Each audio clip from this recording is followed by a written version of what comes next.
Just nu sitter jag på en innergård mitt inne i Vasastan i Stockholm.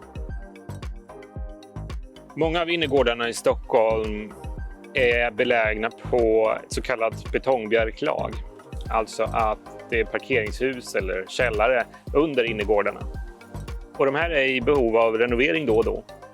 Och det var just fallet med den här innergården. Att man skulle göra en totalrenovering av hela fastigheten. När en innergård är belägen på betongbjälklag så medför det vissa begränsningar.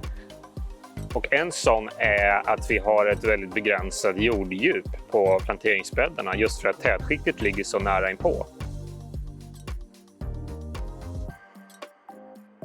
En annan begränsning är viktbegränsningarna. Vi kan alltså inte belasta taket hur mycket som helst. Och där finns det olika typer av gröna tak då man kan använda sig av. Som i det här fallet så har vi höjt upp växtbäddarna 60-70 cm. Och också använder oss av lättviktsjord som är mineralbaserad. Och det i sin tur medför både en lättare konstruktion. Men också en lättviktsjord består ofta av mineraler, alltså det är en mineralbaserad jord.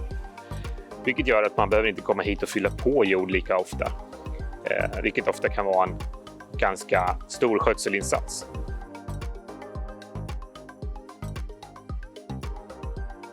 Det man ofta möts av på innergårdar generellt sett, det är just att vi har väldigt mycket lägenheter runt omkring oss. Flera våningsplan upp och man känner sig väldigt exponerad när man sitter nere på en innergård.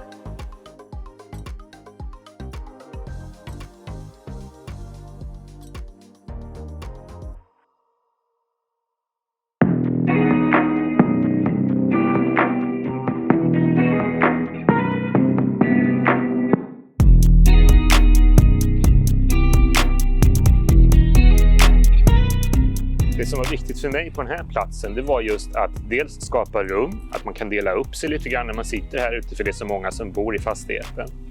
Men också att man ska få omslutande element, att man får till lite högre buskar och träd runt omkring sig. Men även de här upphöjda lådorna med växter i, så att man känner sig omsluten och tryggare och mer skyddad från den exponerade ytan.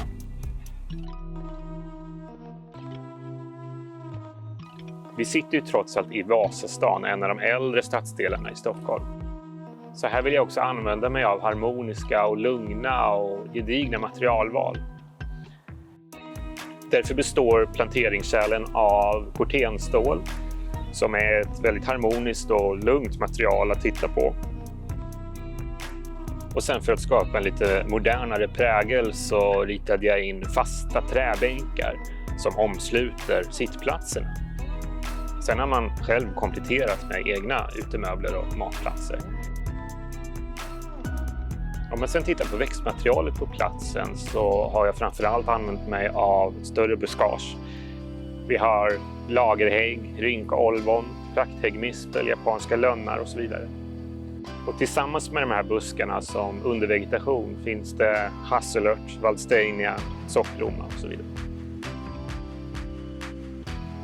Sen är det här en väldigt skuggig plats. Solen kommer nästan aldrig in här inne. Så att vi har behövt använda oss av ett väldigt skuggtåligt växtmaterial. Och det är där ormbunkarna kommer in till exempel.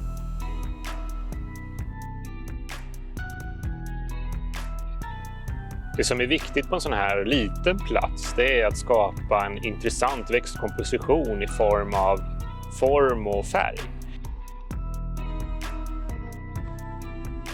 Så på den här platsen har jag tänkt på växterna som i olika skikt.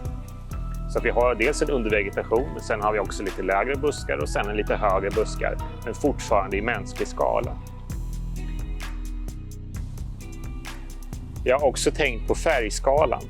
Att dels att vi ska ha en årstidsvariation, men också att växterna ska harmonisera med platsen, med färgerna på huset. Så på det här sättet skapar vi en väldigt harmonisk och omslutande miljö där vi kan skapa rekreation, vi kan skapa ett lugn för besökare.